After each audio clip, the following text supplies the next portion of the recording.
For a millionth of a second after the Big Bang, when an entire astrophysical epoch could fly by in an instant, the universe was unfathomably hot and unfathomably small, at least in cosmic terms.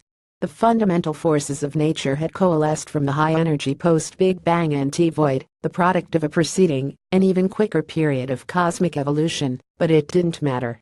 Before any of the particles we now know and love, such as protons and neutrons, could form, they melted away into what astrophysicists call the quark soup, or quark gluon plasma. Astrophysicists are really pretty sure about this chain of events, anyhow. One thing they would like to actually see and understand firsthand is quark gluon plasma. It's a weird idea. Quarks are the particles that make up other particles. They don't exist on their own as free agents, at least at temperatures below about 2 trillion Kelvin. Temperatures above that don't really happen naturally in our contemporary universe. It's sort of an absolute hot temperature, the point at which matter itself boils.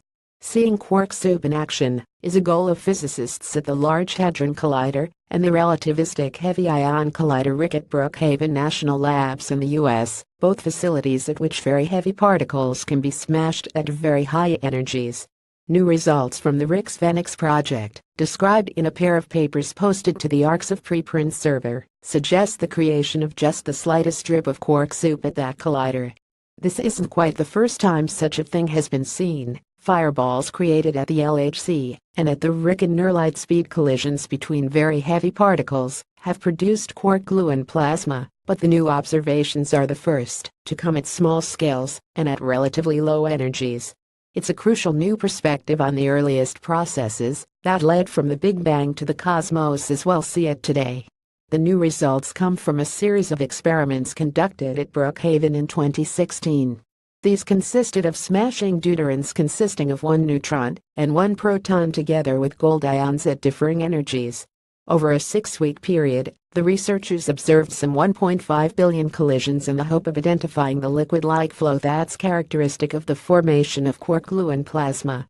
They'd seen this flow in collisions between at higher energies, and now they wanted to see what would happen as the collision energy was progressively decreased. The conclusion is that it's possible to produce QGP at relatively low energies. Testing this threshold is important because it's at this lower energy limit that we may begin to understand how quark gluon plasma forms in the first place.